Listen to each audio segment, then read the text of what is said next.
Welcome back to our EUMICON Recovery for Europe event. We are now in this second panel talking about green as the driving force for the EU recovery.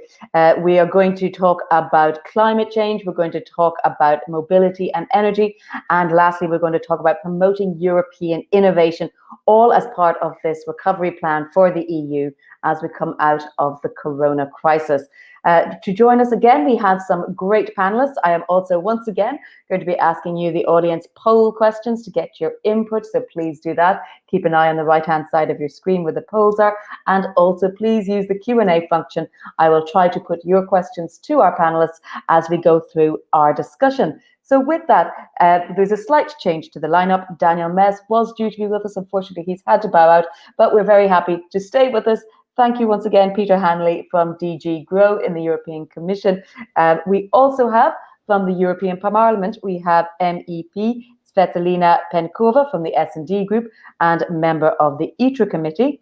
We have Maeve Bulger, Friends of the Earth, and the Resort Justice and Sustainability expert there. Roland Harings, the CEO of Arubis AG, also joined us. And last but not least, for this first block on global climate change, we have also joining us MEP Saskia Brikmont from the Greens and member of the Inter Committee. Thank you very much, ladies and gentlemen. Very pleased to have you here. And I hope you will be enjoying this discussion as we move forward through these three blocks of points. As I said, we are going to have this interaction with the audience via our poll. So I'm going to kick off with the first polling question, and that is, what role should Europe play in the global fight against climate change?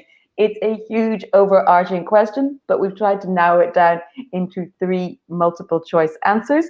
A, Europe should first demand the same commitment from other global key players. B, Europe should walk the walk or fulfill existing pledges. Or C, Europe should be even more ambitious. So those are your three options for our audience for our poll. I'm going to ask, first of all, Saskia, what is your response to that? Would you have picked one of those three, or would you simply say all of the above? I would say all of them, of course, but yes, the EU can take a leading role, and I think that the Green Deal is really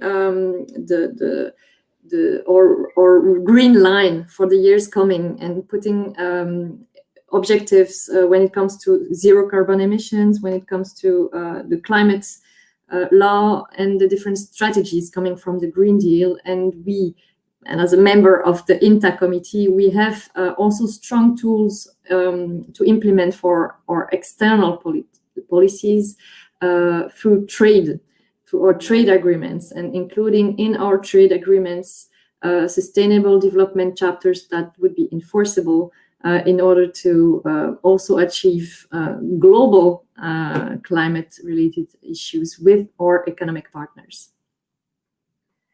Roland, your thoughts on that as well. Would you have been able to pick one of those three as more important than the other two?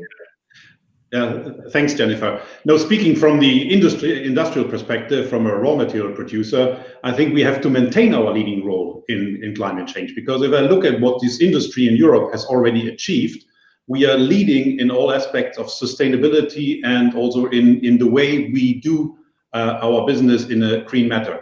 So therefore, I think with the right boundary conditions, and we talk about certainly green energy going forward in this call, I think let's really ensure that we can continue this lead while remaining competitive in an increasing worldwide competition, specifically for raw materials. And perhaps one more aspect, Jennifer, if I talk here for the metals industry, and Arubis is a large producer of copper, these metals, these are the enabler for our change of the society, change of the way we're doing economy. And if you take, for example, electricity and also hydrogen, these new forms of energy need to a large extent metals like copper, like metals Arubis is producing. Thank you. Svetlana, let me get your thoughts on what Europe needs to do to lead in the global fight against climate change. I would also agree with my colleagues who've already spoken. I think Europe is for sure playing already a leading role in fighting the climate change, and more importantly, actually, in setting the proper policies and targets so we can achieve and we can actually win this fight. In terms of the numerous examples we can give together with the Green Deal, we can also speak about the fact that we are the pioneers in introducing the emission trading systems, which was the first step to provide long-term plan and securing predictable regulatory conditions for investors. So all those aspects, I think, are setting a clear example about the fact that Europe is already taking the leading role. I mean, I'm not going to mention the Paris Agreement, where once more Europe showed its leading role. And in terms of the more policies in both in terms of reforms we're doing and also funding priorities we're setting up in the next multi-annual framework and in the recovery plans, everything is focusing on climate, the green technologies, green industry. And one last thing I'm going to mention, because I'm very curious to see what questions people would ask us as well, is the discussion about the implementation of the carbon border adjustment mechanism at the moment, which is another way to help us protect the industries within Europe. All those eco-friendly companies that are fighting on the European market, they have to be protected from external providers of cheaper supply. So I think Europe is already setting the policies and the steps to play the leading role in shaping the whole map of achieving that dream green economy that we all want. Maeve, what do you think on this issue? If we are we patting ourselves on the back too soon to say we're leading? Is there a danger of becoming complacent? Yeah, for this poll, I think as an environmental and social justice NGO, we'd have to go with see that we can be even more ambitious. We know what we're doing at the moment is not enough. We're still seeing massive climate breakdown, and Europe is one of the world's richest regions and the continent that's caused a third of the world's historical emissions. We really have a responsibility to lead in the fight to tackle climate breakdown. So this means we'll have to almost completely phase out fossil fuels, gas included, by 2030 if we're serious about staying below 1.5 degrees warming. However, at the same time, we know that all energy production comes with a cost. So what are the alternatives and what is the impacts to the environment and people of that energy production, and how can that be minimized?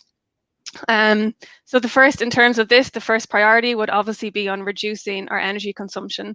Our current economy demands significant amounts of energy and is also deeply wasteful with energy. For example, 75% of buildings in Europe are inefficient.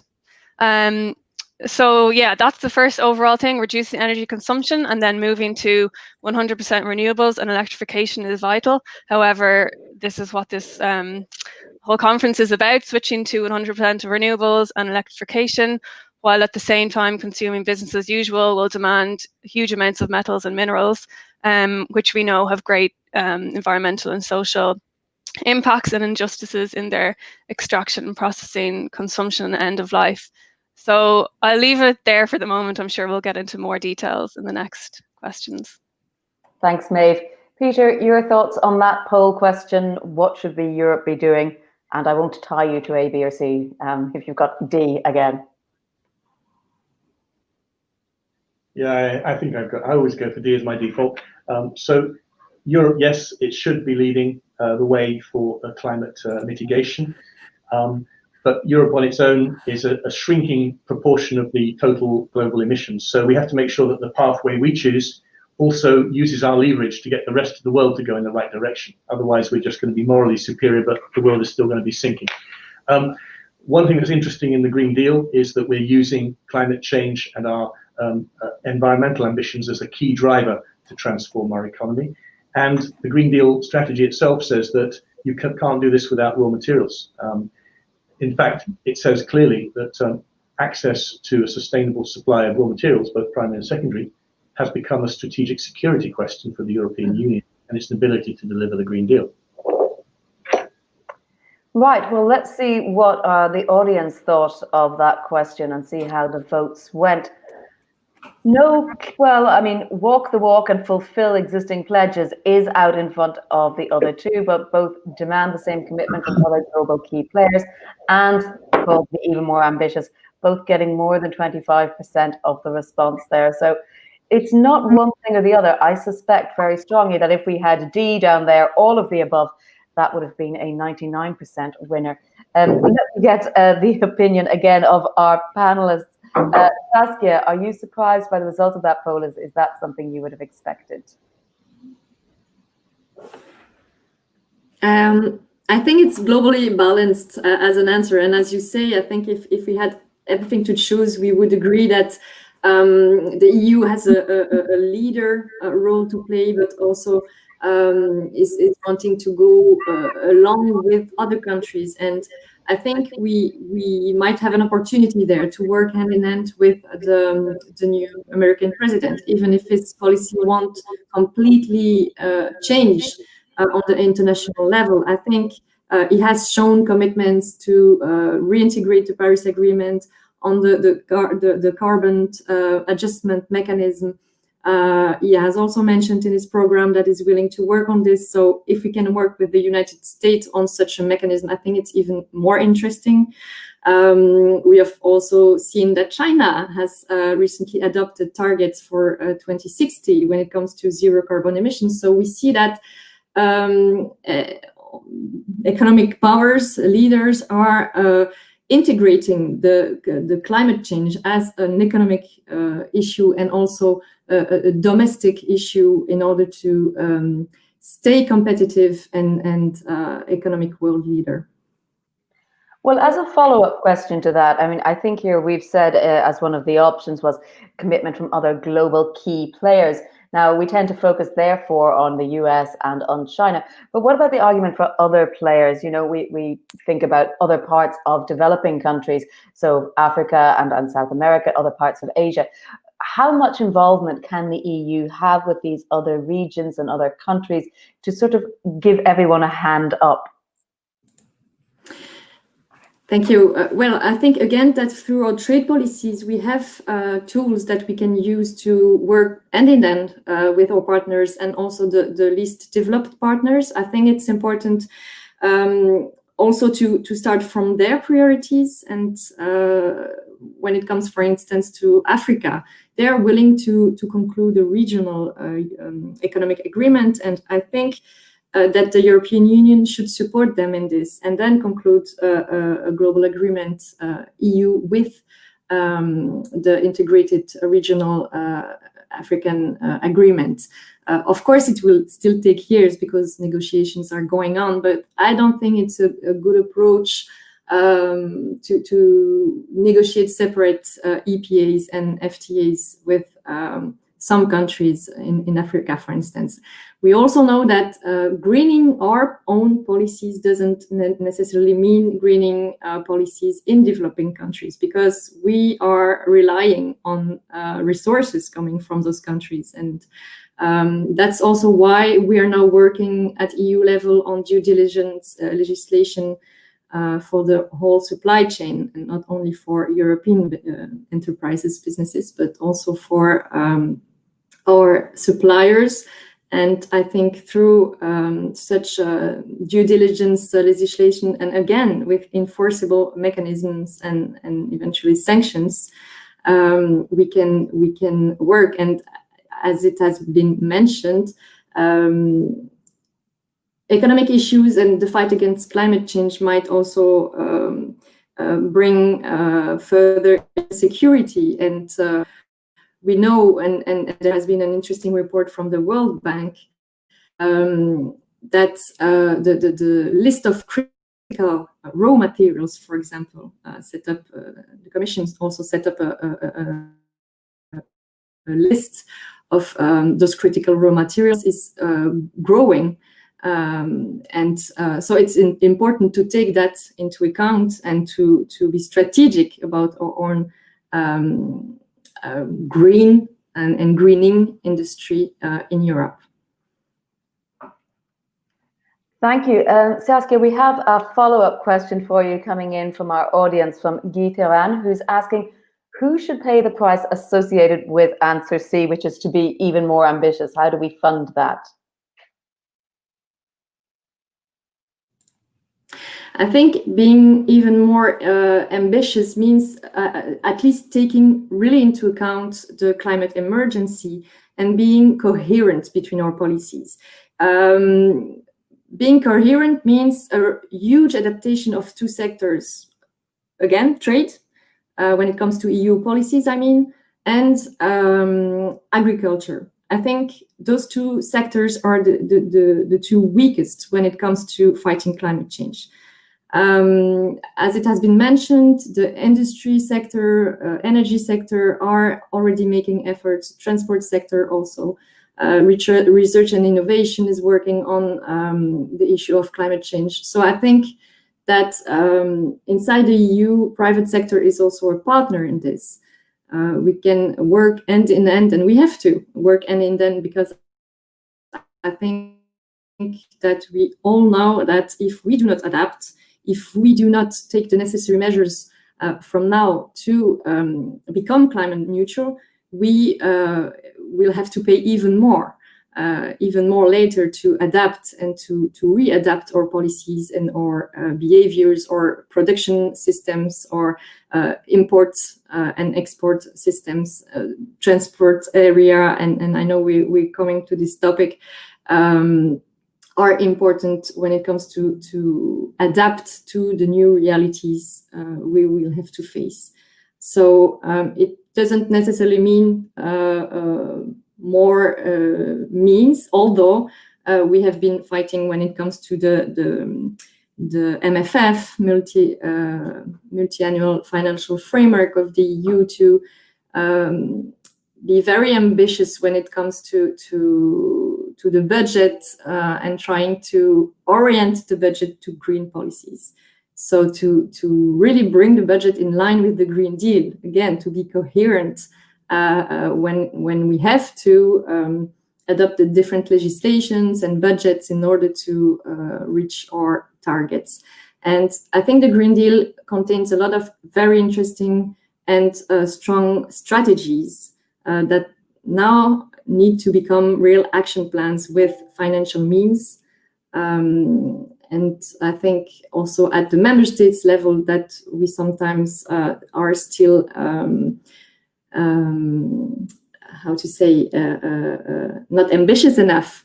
And that's why I would say go further would be necessary, not ambitious enough when it comes to transforming our economies in order to include the fight against climate change, which is really creating new business opportunities.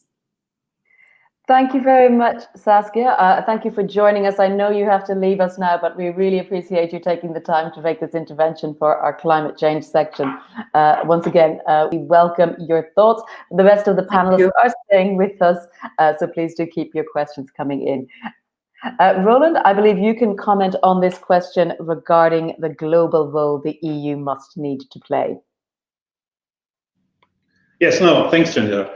I want to point also to what Peter said. A competitive, a strong European industry can have also a strong influence globally. And I give you one example to underline this argument.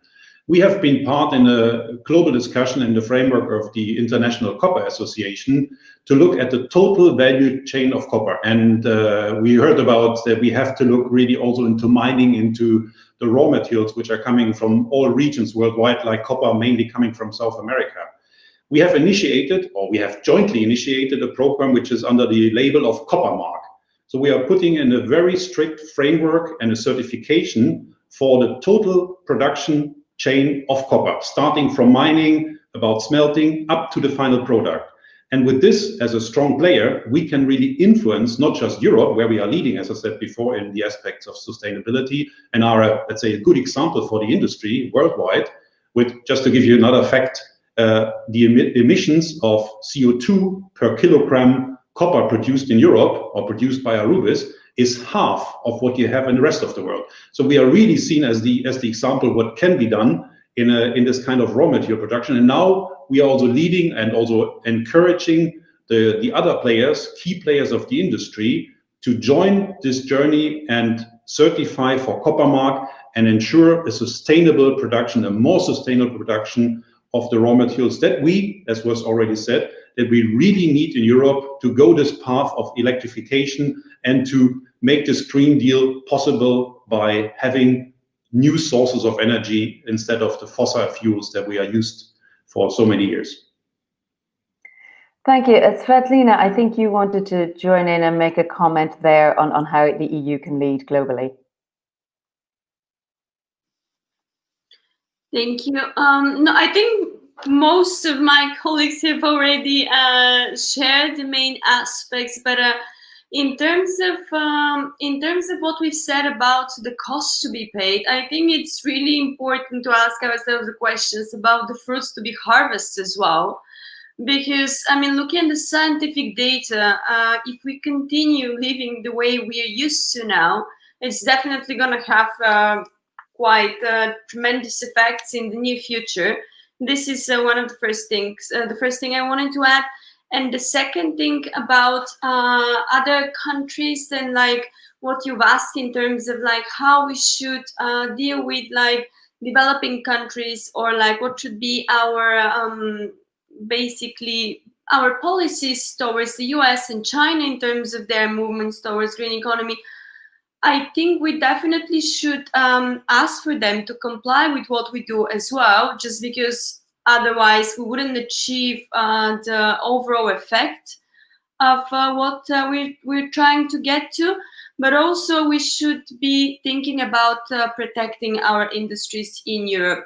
And that's why I'm going to go back again to what I started with about the carbon border adjustment mechanisms and all those policies we're putting in place now to make sure that our industries and producers would not be threatened by cheaper imports just because someone is not complying with the common sense regulations which we're implying in the EU at the moment.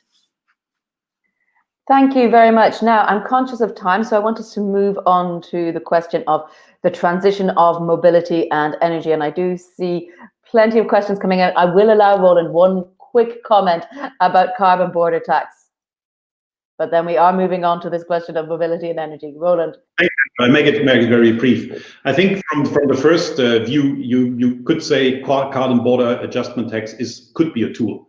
But if you look into the reality and how easy it would be to circumvent, to find ways around whatever tax regime we are putting in, plus our pledge for, let's say, free, fair, level playing field trade agreements, I think we are going down this wrong path by putting more regulation, more complication. The solution is competitive green energy for Europe, that we have electricity and in the future also hydrogen at globally competitive rates. Then the industry, then the consumer will make the right choice and will go in this direction.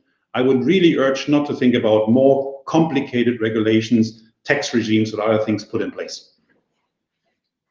Thank you, Roland. And so now why don't you go on to our next question, a polling question for the audience, which is in the question of the energy sector and the mobility value chain. The ecosystem, they're severely affected by the current COVID crisis. There is no doubt in that. So the question is, should the EU prioritize certain energy sources or automotive fuel types? Answers are absolutely, the most environmentally friendly option should be prioritized. B, technology neutrality and energy diversification is key. And C, the current EU approach is already exactly right. We'll see how many people vote for that. So please take your poll, make your vote, and we will come back and see what everyone says. So let me turn, Peter, to you on this question. Should the EU prioritize certain energy sources or automotive fuel types? I know today there's news coming out of the UK that although they're soon to Brexit, they're making strong moves with regarding cars and petrol cars today. So tell me a little bit about that. Well, traditionally what we do in Europe at the regulatory level is technology neutral. and we sort of set the level of performance or the level of emissions that we expect from vehicles, and then it's up to the car manufacturers to find the right kind of fleet solutions that will hit the targets. But we are becoming a little bit less technology neutral. If we talk about what we've come out with this year in hydrogen, for example, in the hydrogen strategy, or the batteries alliance and the batteries action plan that we have, it's clear that we see that we're at risk of putting ourselves out of the market for automotives unless we really accelerate the shift away from fossil fuel technologies. So, I mean, unembarrassedly, we are saying we need to develop a batteries ecosystem in Europe. We've already done a lot. You heard the remarks at the beginning of this conference from Vice President Šefčovič, who's been, I would say, the main political driver on this agenda. And later this year, we will come out with a proposal on batteries, which will be about battery performance for e-mobility and energy storage. It will be about safety. It will be about recycled content. And it will also be about transparent and due diligence for the battery raw materials. So cobalt, lithium, nickel, and so forth. There will be the first sector-specific due diligence measures in place for that. So I think we're already showing that we are determined to move very quickly to create the right market conditions for a clean mobility and energy sector in Europe.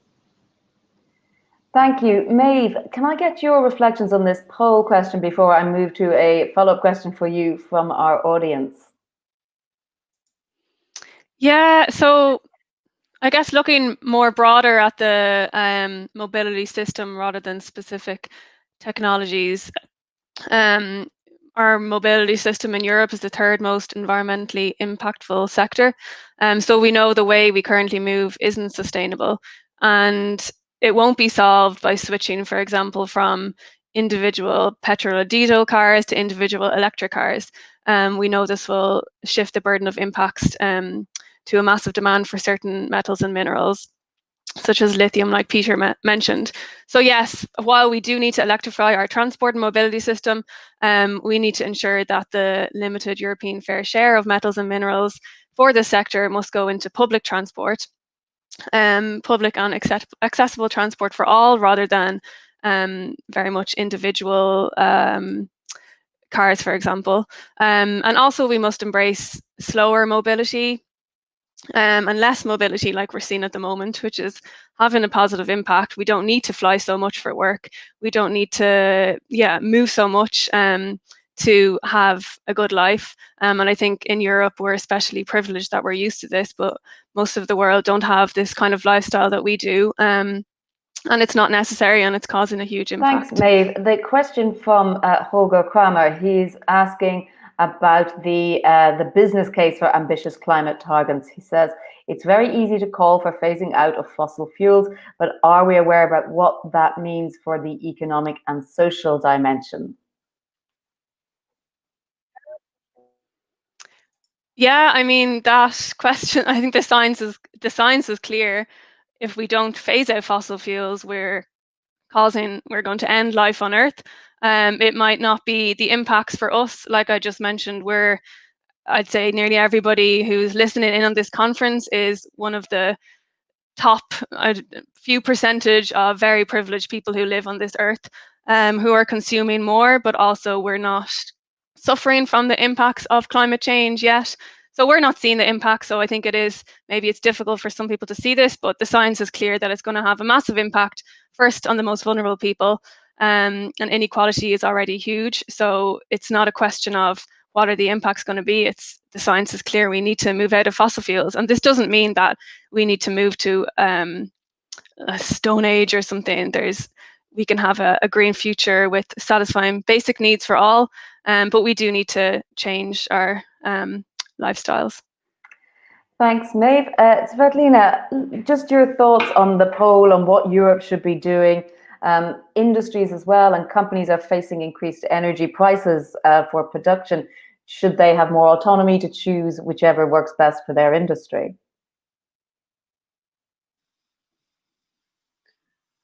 So I'll try to put a broader spectrum on that question in terms of what I believe the two main aspects we need to focus on is first of all, we need to find a more integrated way for carriers of the new renewable gas or hydrogen, for instance, because that's one of the main challenges we're facing now. And second, we should also be thinking about finding a way to tap the previously unused surpluses of renewable energy production. Because at the moment we have surplus produced, but we're not using it actively. So it seems that carrying and storing some of the new ways of producing energy or the new renewable materials is actually one of the biggest challenges we're going to face. And we've already mentioned, as Peter already mentioned, and I think the Commissioner also in his introductory remarks had pointed this out, that yes, we are counting on raw materials so cobalt and lithium at the moment, but we should be mindful that they're coming from just several mines, and we should also be thinking about strong raw materials alliances, as well as we've done already from the European Battery Alliance, because if we're not working together, we might become over-ambitious in some of those aspects and not have enough supply to actually reach our goals. So everything should be quite well thought through and basically done in a cooperation between the different countries. We should be investing a lot more in domestic R&D, in innovation based on all the data we're going to be able to get together. Thank you, Svetlina. Well, we're going to come on now to this question of European innovation. Is the third topic we wanted to discuss in this panel. So I'm going to open up the polling question again.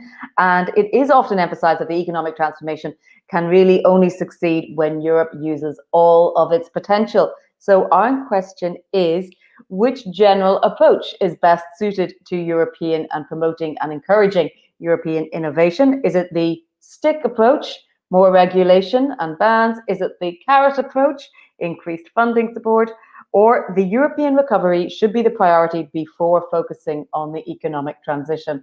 So 3 options for you there. Carrot approach, stick approach, or the European recovery should focus on the recovery should be the focus rather than economic transition. Please vote on that. Now, I'm going to ask Roland your first reflections on that question on innovation. How do we promote it? I think you're muted. If you can just You have to switch. Okay. No, sure. I'm obviously coming also from the industry and see what significant upfront investments are needed for innovation. I rather have the carrot and support approach in innovation. We have a lot of ideas, and if you look at the history of this industry in Europe, we have made huge steps in the direction of becoming more sustainable. And just pick on this hydrogen example.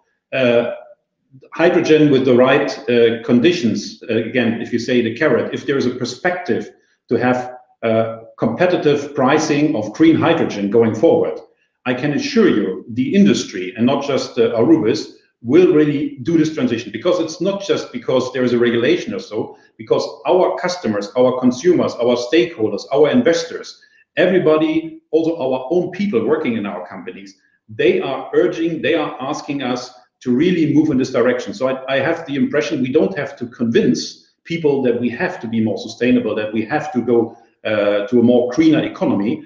I think it's our duty, and also for the politicians, to make the right boundary conditions, and here a support in certain innovation funding, in support of getting the necessary amount of green energy available, building up the infrastructures to support not just the industry but also consumers. That's the way innovation will accelerate and will kick in. Thank you very much. I want to make a follow-up question, Roland, that's come in from Luis Martins again, asking if Europe should lead the global fight against climate change, should not also lead the supply of primary mineral resources that we definitely need for the transition for a low carbon economy. So how do you balance these two? I think is probably what he's getting at. Yeah, no, fine. I think Svetlana mentioned already the Alliance for Raw Materials. I think that's a very important topic, that we join forces in Europe and really see what does it take to ensure the sourcing of these important materials, not just metals, of these important materials from sustainably from mining countries, from mining partners around the world. This is one aspect, but as of, I think, even more of importance going forward is circular economy, that we are able to close the loops.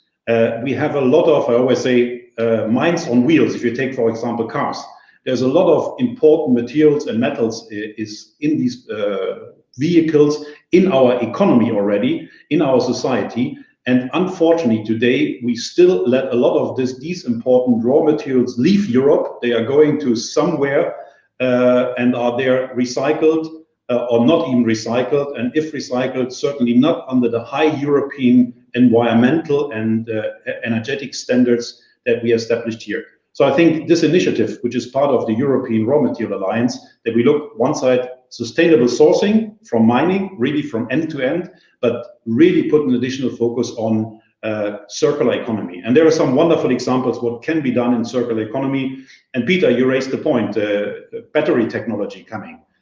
It's really core of our technology in Europe that we will be able to recycle the highest content of metals from whatever waste stream, whatever material will come back after end of life or even from the processes. So that's where we, back to the point of innovation, that's where Europe can play. That's where we could lead by example, how you close loops, how you really run a circular economy with the lowest carbon footprint possible. Maeve, how important is innovation to this changing climate issue? I mean, are we pinning all our hopes in a future that may or may not arrive? And if we think innovation might be the solution, what should Europe be doing about driving it? Yes, innovation is important, and I agree actually with Roland on the point he was making that we need to increase secondary, so recycling of raw materials within Europe. We export so much of end-of-life electronics and so on. But to do this, we do need more regulation and legislation in place to make this happen. And I think in general, for the green transition, I think this needs to be prioritized ahead of industry voluntary standards, which we've seen are not enough. I wanted to make the point earlier as well that there was a recent ratings by the Responsible Mining Index, and they show that not a single mining company met the societal expectations laid out as the benchmark in any of the areas surveyed. So the reality on the ground all over the world is mining companies are still causing severe impact. So yeah, legislation and regulation, I think, has a priority role to play. Thank you for that. Let's have a look at the poll results and see what our audience thought was the best approach to. Wow, well, that is the most emphatic result we've had from any of our polls today. The stick approach is definitely not popular at all. The carrot approach is hugely popular with almost 70%. And then there is a sizable minority that think that European recovery should be the priority before focusing on the economic transition. Peter, I was going to ask you actually about the EU recovery plan at any rate. So let me ask you to reflect on that poll while also answering the question about whether the EU recovery plan does include sufficient resources and means to promote innovation. So I'm not surprised that people think that punishing is not the best way to support innovation. I fully agree. We're actually spending around €1 billion in the current financial framework on raw material value chain research and innovation. That's a combination of the almost 600 million that my team programs and around 400 million which goes through EIT on raw materials. So we're doing a lot of stuff on sustainable design, on advanced materials, on recycling. Some very interesting work going on, for example, how you can get magnets from cars or from wind turbines and recover the rare earths or develop new magnets, permanent magnets. So there's a lot of stuff going on. We're really, really strong in this field in the non-ferrous metals area, in steel, in glass, in wood and paper. Where we have a problem on circularity is on those really, really strangely named things that are only present in very small quantities in multi-million items of stuff that's out there, so like smartphones.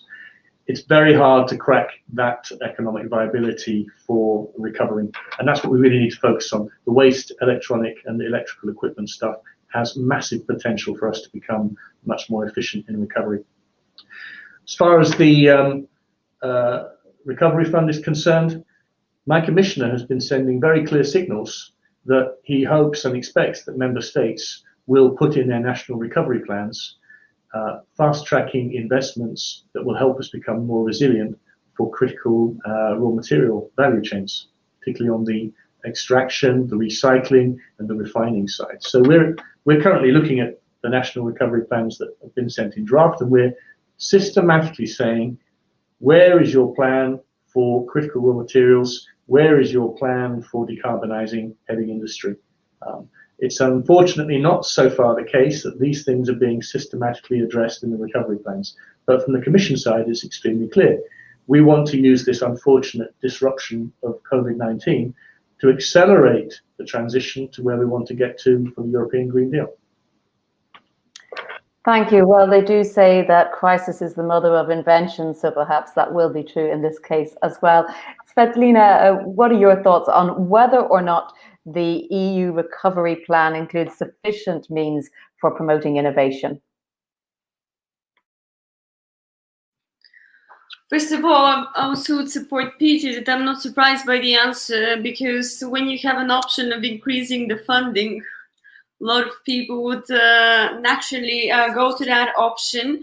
So to speak in with numbers, as Peter had already been quite specific on that, about 30% of the total amount of the union budget and the next generation EU expenditure is focused to support climate objectives in all shape or form, like being the economic recovery, being the innovation. So this is one of the main objectives there. 30% is not to be ignored. That's a lot. So, but this is the first step. The European Union and the regulations, what we're putting through the institutions, being the Parliament to the Commission, is just setting up the framework. Then it all comes to the national governments, which have to support those objectives. And they have the chance to do that by presenting now their national recovery and resilience plans. And the expectation is that all the national governments should be using more or less the same objectives as the EU is setting up in terms of investing in innovation, supporting the transformation towards greener economy, supporting the economic recovery also with that aspect. So this is not to be ignored, because having set up the framework is one expectation, but then it's up to each of the 27 member states to be able to fulfill that objective. And I think this is a great opportunity for innovation and actually finding the unicorns in each part of Europe, because I'm sure if the objective is set up properly, and given that there is enough funding already dedicated to that aspect, I think it's up to the industry also to take the lead now. Because it is a matter of the politicians to set up the framework, as we've already done, I believe, in all the parts of Europe. But it's up to the industry to pick up that trend, to use the opportunities, and to actually help us shape the way forward. Because we're not the experts in the field, especially I'm speaking from the state of the member of the parliament, obviously, and we need a bit more lead and discussion and proper hints in the direction coming from the industry, which I think in a lot of cases we're getting. But the first sign we've given is that massive amount of money that's being dedicated towards the right objectives of greener economy. And I hope with the industry help, we're going to be able to achieve that. Thank you, Svetlina. I want to quickly put a question from our audience to Roland, because it is about the circular economy. Ninka Khan says that it's very important, of course, but recycling materials can also cost a lot of energy and CO2. How do you square that circle? As briefly as you can, because I know we are running short of time. Yeah, as briefly. Clearly, circular economy is the lowest energy footprint in total that you can have. And for metals, it's even extreme that you have only, let's say, 10% of the energy you need comparing to virgin metal, primary metal produced. And on top, going forward, this energy can be sourced and can be done with based on green renewable energy, either electricity or in the future hydrogen. So to answer, circular economy is a must, and it's the solution, or the important part of the solution to have a green economy. Thank you very much. Now, to wrap up this panel, I'm going to ask you just a one-sentence response question, and that is, firstly, are you optimistic about the EU recovery being green? And second, what one or two things are needed, in one or two words, are needed to make that happen? Peter, I'm going to go to you first.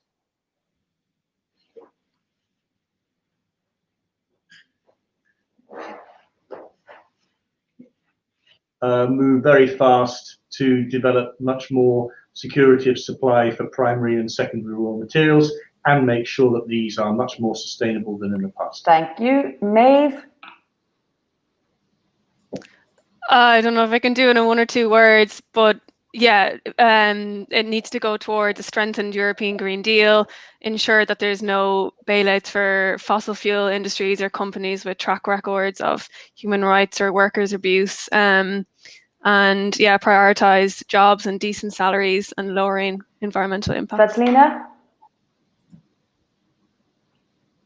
I think we have the unique chance to have the economic recovery and the green transition happening at the same time, and we should take advantage of this opportunity to secure our future, to secure better jobs and better life for us and for our children. And Roland, finally, your thoughts. Yeah, no, I'm very optimistic. I think we have come already a long way, and we have a clear perspective what can be done. So I see much more the opportunities. Sure, there are challenges, but I'm very optimistic that we as Europe, that we can make a huge impact in the next, even this decade, the decade where a lot of things can happen. But again, not too much regulation, right boundary conditions. And I can say for the industry, we will make the job. We can get this done.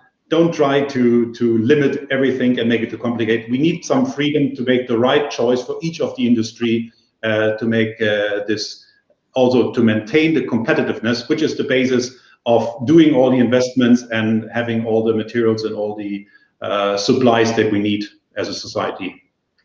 Thank you very much. Well, I'm glad you said you're optimistic. It is what we need in these troubled times, a bit of optimistic that we can change things for the better and that we're at a key inflection point. Thank you very much, ladies and gentlemen. I really appreciate your inputs today. Also, thank you to the audience for your questions for this particular panel. There were several that we couldn't get to, very specific things about phosphorus and CBAM and so many other questions that I know we just didn't get a chance to answer, but I do want to hand over for our final part of today. We have the outlook on industrial innovation, and we are going to have two new speakers to tackle that issue. And this is against the background of the current COVID pandemic and the massive economic transition that Europe is facing. We really need to know what are the innovation priorities for Europe, what Europe should focus on in the coming months and years. And here to have a discussion, a dialogue, an attempt to answer that question, we are very pleased to welcome Franz Friesenbichler, who is the president of EUMICON, and Bernd Schäfer, CEO of EIT Raw Materials. Gentlemen, I think we have both of you here. I want to let you have this conversation. I want to hear what your thoughts are, and I want to know exactly where we need to go next. You've heard from our other expert panelists. What do you think? I guess, Franz, you will go first.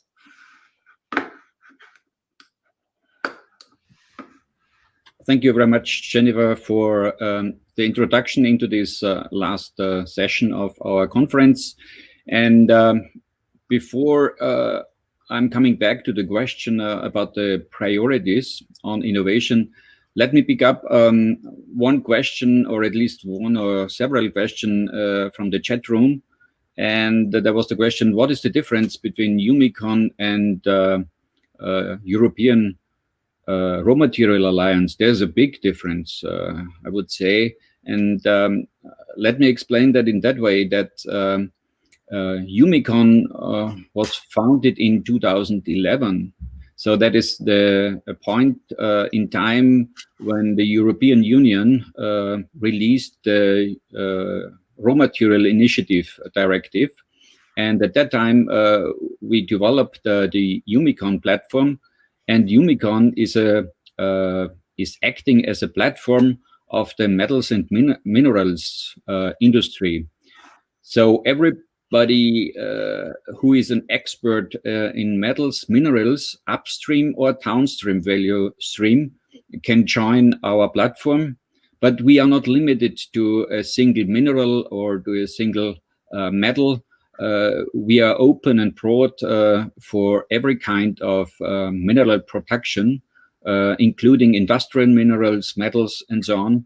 And we are not limited to the industry, but also we want to speak and to unite stakeholders, industry associations, universities, the voice of science and research, but also we want to have the inputs of politics, policymakers, unions, and NGOs. So our approach is to offer a platform for all these stakeholders of the metals and minerals industry, and to bring these stakeholders together to align concerns, to align potential solutions, and to amplify potential solutions and present that to decision makers on the governmental level. So in this aspect, we are present in Brussels at the European level since 2015-16. We had our first meeting with Commissioner Šefčovič in 2016 and presented already these ideas that we need to promote raw material industries and in both directions, upstream and downstream, as an innovator, enabling let's say, the inventions of the future. And in this way, this is the purpose of our platform. Everyone can join us. Every participant of this conference is welcome to join us via our homepage. And if you now coming to the innovation that EUMICON is promoting, then we are speaking about innovation as the enabler of future. We are speaking about creativity, inspiration, visionary concepts, and of course, risk-taking. So that means EUMICON is a promoter of the raw materials industry, and we see innovation as the key enabler also of the economic health of our society. And since 2011, we are an advocate for a strong focus on the metals and minerals business for both, as I said, upstream and downstream of the value chain. If we speak about the upstream, we think about exploration and mining of primary resources, but as well as recycling of secondary resources. I think it's very, very important that we understand that Europe has made only a few efforts to explore and to mine in the European area our critical minerals. And if you are going downstream, then it's about production and manufacturing of advanced and engineered mineral solutions for the product of the future. And already in 2015, we stated for our industry and an innovation conference, we designed a future in the sense of what we mean is innovation creates future. And as you have seen on the screen today we say we actively shape the future of the European Union. That means we know and we are convinced innovation is required at each step of the value chain and is a key driver for a better future.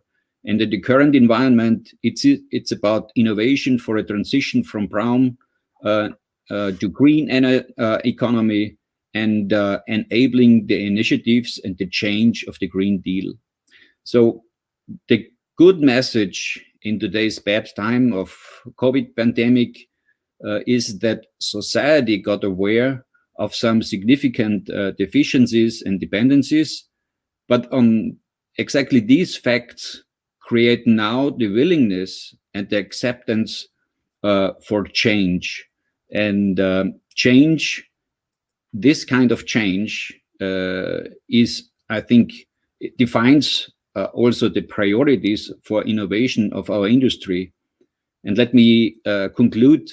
I see four aspects and priorities for the change that needs innovation. First, as many of today's speakers mentioned it already, a shift from the linear to a circular resources management. And secondly, it's about exploration and development of European-based resources. That means for both, for primary and secondary raw materials. And thirdly, it's about design of new engineered and advanced material solutions for our key economy ecosystems, as it has been mentioned, for renewable energy, for e-mobility and digitalizations. But we think also about existing technology and the existing processes. And here comes operational excellence in. Also, in our existing processes and technologies, we need innovation to make it more efficient for a better recovery and less waste. So let me conclude. If I put all that in line, so that means for me, the European Recovery Plan is fostering a major change, and this major change requires innovation. And this innovation creates a better future. And the best future is the future made in Europe. And I think, as it has been already mentioned, now the industry needs to take the lead and in these aspects. And the industry is not alone, fortunately. Industry has this time an excellent partner at the European level. It's the EIT raw materials partner. And I think, Bernd, you can explain that EIT raw materials, with its new strategy and its new program portfolio, is perfectly supportive for this change. Yes, thank you, Franz, and good afternoon, everyone. Happy to be here and happy to refer a bit about EIT Raw Materials, the just launched Raw Materials Alliance, providing some context and talking also about circular economy. And I think we have a unique opportunity here to build on the leading position of the European industry in sustainability. But let me talk first a bit about the framework. I mean, we have heard a lot about this. Nevertheless, even with the risk of repeating a couple of topics, I think it's important to really re-emphasize that the disruption of the worldwide supply chains by the COVID-19 pandemic has brought forward once again the European Union's reliance on third countries for raw materials, and imported critical raw materials like cobalt, lithium, rare earth, and others, where Europe has an established industrial base like aluminum, copper, and nickel, are more critical than ever in fueling a globally competitive green and digital Europe. So the objectives, as we've heard also, of the Green Deal are being fueled by a sustainable supply of raw materials. And sustainability in this context has come to the top of our agendas. In order to reach the objectives set here, raw materials are indispensable drivers for the transformation from the, as we just have heard, from the brown to the green, from the linear to the circular economy, and to drive the decarbonization process. There is a unique opportunity in Europe to use the potentials of the circular economy in order to address and close gaps of raw material supply. Given the forthcoming supply-demand dynamics, as we can see them already today, there is a need for securing raw materials availability in Europe from all sustainable sources. In the context of raw materials, Europe today is acutely aware of the need to boost its internal production and diversify the sources of its supply chains to achieve a higher level of resilience. Europe's key industrial ecosystems, as we call them, like mobility, automotive, low carbon energy intensive industries, renewable energy, rely on raw and advanced materials. And these ecosystems, just to give you a number, will account for more than 32 million jobs and 2 trillion euros added value by 2030. Just to re-emphasize, electric motors within the mobility and automotive industry and wind turbines within the renewable energy sector would not work without rare earth elements. And electric wiring in the digital and electronics ecosystems would not work without copper. So access to sustainable raw and advanced materials needs to be secured across all relevant industrial ecosystems. This is why Europe needs a dedicated alliance on raw materials. In the broader context, the foundation of the European Raw Materials Alliance, which has been launched by Vice President Šefčovič and Commissioner Breton end of September, aims to make Europe economically more resilient by diversifying its supply chains, creating jobs and attracting investments to the raw materials value chain. But it also is about fostering innovation, training young talents, and contributing to the best enabling framework for raw materials and the circular economy worldwide. The European Raw Materials Alliance is an important step towards reinforcing the European industrial strategy to ensure we have the means to achieve the green and digital transitions. In this context, raw materials and digitalization are key elements for the European and global transition from linear brown to circular green economy. The European Raw Materials Alliance, as we call them, EURMA, is central to Europe's recovery from COVID-19, achieving resilience and resolve to achieve its geopolitical priorities. The Alliance establishes a dynamic stakeholder consultation process which will mitigate regulatory and financing bottlenecks hindering our post-COVID recovery in the raw materials sector and help gather investment for all stages of the raw materials value chain, ranging from mining to processing and waste recovery. It is focused to strengthen Europe's leading role in sustainability under many aspects. Europe will need to import raw materials, but will have to be mindful about import structures that bear a high risk of disruption.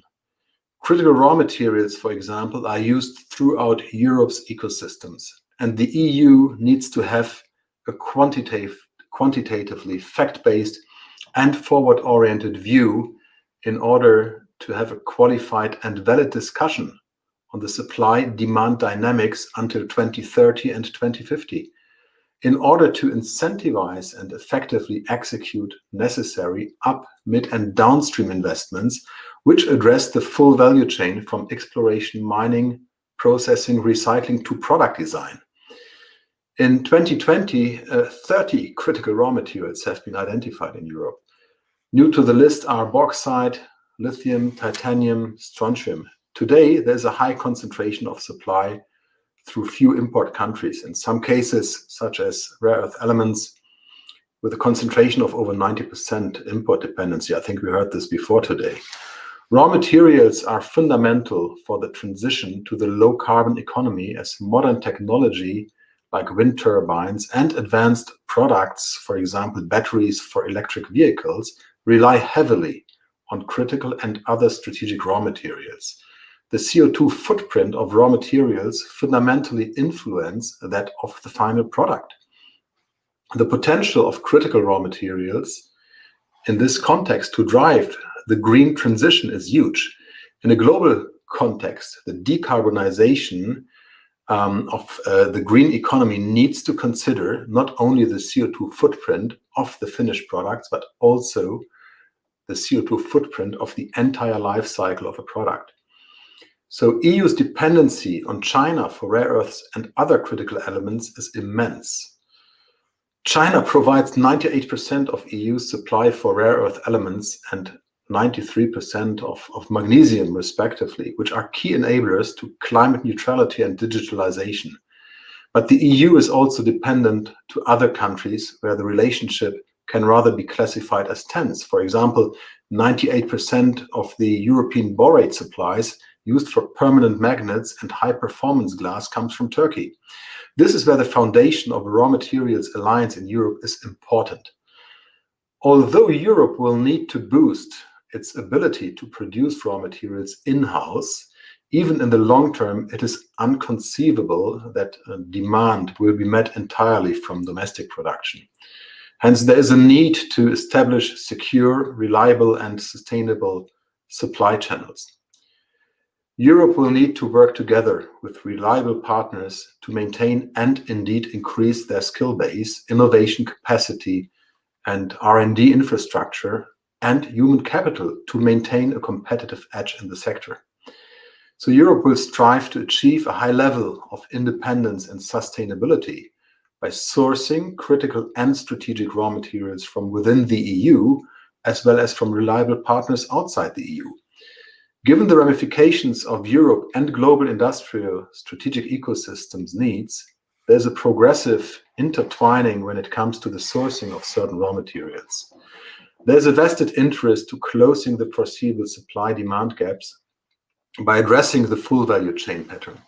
Materials or resources that are scarce in the EU cannot be exploited in a sustainable and efficient manner will have to be sourced from outside the EU, so that's evident. In this context, let me also refer to minimizing waste and develop product design for an efficient closing the loop concept. Circular economy is key here as a major contributor to sustainability and a key component of the European Raw Materials Alliance. Valuable materials are leaking from our economies in a world where demand and competition for finite and sometimes scarce resources will continue to increase, and pressure on resources is causing greater environmental degradation and fragility.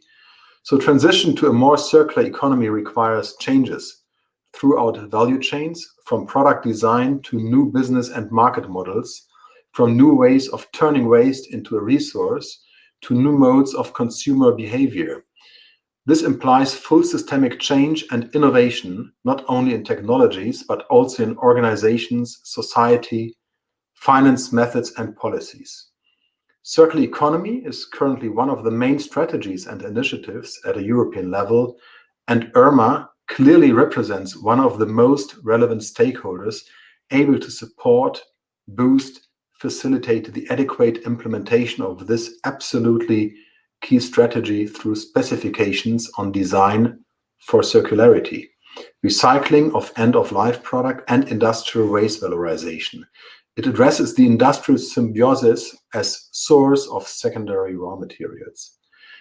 Design for circular products, both from the methodology side, but also from the product's development per se, new sorting and dismantling technologies, especially how to incorporate digitalization and artificial intelligence in these processes, critical raw materials from end-of-life products, and recovery technologies, industrial waste valorization are key areas for collaboration. So circular economy is central to the achievement of the goals set in the Green Deal. The circular economy, however, is not yet in the cycle or not in sufficient amounts to support the transition. The tail of the circle, so the original input into the circle, needs to be fed by mining in its broadest sense, and including primary sources, greenfield and brownfield, as well as secondary sources in reprocessing. So in line with the EU digital strategy and digital education action plan, digitalization is a key tool for enabling this transition to the green circular economy and for increasing the resilience of EU's industrial ecosystem. So we need to online the today basically offline business in circular economy. Of course, the supply-demand gap for critical and strategic raw materials cannot be filled solely by implementing circular economy solutions. These are necessary but not sufficient and must be complemented by an increase in primary production.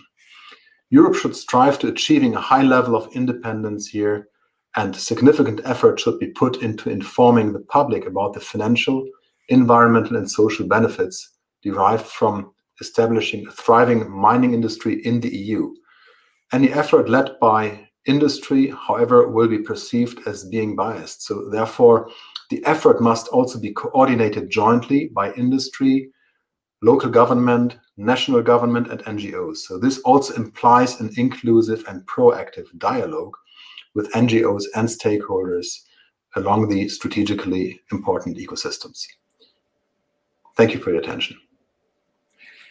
Thank you, Bernd. Thank you, Franz. Thank you, ladies and gentlemen, for participating the last 2.5 hours. I'm very delighted about the high-standing contributions in the last couple of hours. And I think we also managed, even if we couldn't meet today in person, that there is some kind of an emotion in this cold topic of raw materials. I just refer to our last poll that we would like to ask from your side, and the majority, the main majority said that people want to get motivated, not punished. And as a father of 2 children, I can tell you, I experience it yet every day, and I think I'm not alone as a family here. And maybe this could also be a good action point and a good prerequisite for policy in the future, ladies and gentlemen. I think the green transition, and it was said very often, needs a couple of more raw materials. We need more raw materials in the future if we would like to make the transition happen. And I think we also experience today some best practice examples that in Europe we can do it with more sustainability and with lower emissions. But for all of that, we need a lot more green energy, green electricity. And this maybe is a hot topic for the future. And about China, I just say the conclusion may be we need a kind of an open strategic autonomy, if we call it like that, to find the balance between the market and the stress that we have on the other side in the question of anti-dumping issues. Ladies and gentlemen, I would like to say a great thanks and appreciation to Vice President Šefčovič and his team of DG Growth. I would like also to invite you to join our dialogue, to be part of the family. Just refer to our website, eumicon.com/join, if you want to get more information free of charge. And I would just promise you that crucial years are ahead, but we as EUMICON will be a proactive player in this field for a recovery process made in Europe.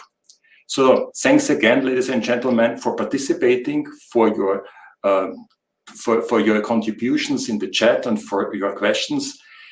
This was a very intensive digital debate. Please stay healthy, and I wish you all the best.